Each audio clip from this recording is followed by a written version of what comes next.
శివాలయంలోకి అడుగుపెట్టగానే ముందుగా నంది దర్శనమిస్తుంది. శివుడి వాహనమైన నంది రెండు కొమ్ముల మధ్య నుంచి లింగాన్ని చూస్తారు. మరికొందరు నంది చెవిలో తమ కోరికలను చెప్పుకుంటారు.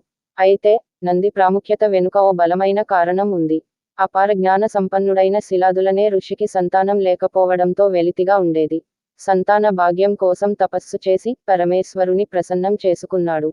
అతని భక్తికి మెచ్చిన శివుడు సంతాన వరాన్ని ప్రసాదించాడు.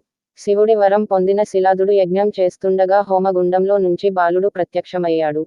ఆ బాలుడికి నంది అని పేరు పెట్టి అల్లారు ముద్దుగా పెంచుతున్నాడు. నంది అంటే సంతోషాన్ని కలిగించేవాడు అని అర్థం. ఆ బాలుడి మేధస్సు కూడా అసాధారణంగా ఉండేది. చిన్నతనంలోనే వేదాలన్నీ అవపోసన పట్టేశాడు నంది. ఒకరోజు శిలాదుడు ఆశ్రమానికి మిత్రవరదులనే దేవతలు వచ్చారు. ఆశ్రమంలో నందిని చూసి అతడు తమకు చేసిన అతిథి సత్కారాలకు మురిసిపోయారు.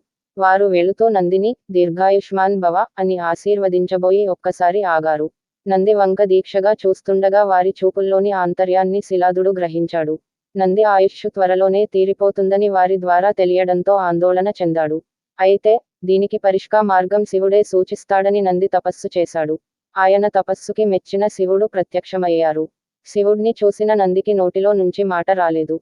శివుడి పాదాల చెంత ఎంత బాగుందో కదా అనుకుని తన ఆయుష్షు గురించి మరిచిపోయి చిరకాలం నీ చెంతే ఉండే భాగ్యాన్ని ప్రసాదించు స్వామి అని కోరుకున్నాడు. నంది భక్తికి మెచ్చిన పరమేశ్వరుడు వృషభ రూపంలో తన వాహనంగా ఉండమని అనుగ్రహించాడు. నాటి నుంచి శివుడి ద్వారపాలకుడిగా కైలాసానికి రక్షకుడిగా తన జీవితాన్ని ధన్యం చేసుకున్నాడు. క్షీరసాగ మదనంలో హలాహలం జనించిగా లోకాలను కాపాడేందుకు శివుడు దానిని తన కంఠంలో దాచుకున్నాడు. ఆ సమయంలో కొద్దిపాటి విషం ఒలికి కిందపడటంతో శివుడి చెంతనే ఉన్న నంది ఏ మాత్రం సంకోచించకుండా దానిని తాగేశాడు.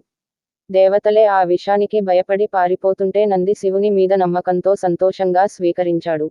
అందుకే శివుడికి సేవకుడిగానే కాదు ముఖ్య భక్తుడిగా కూడా పూజలందుకుంటున్నాడు.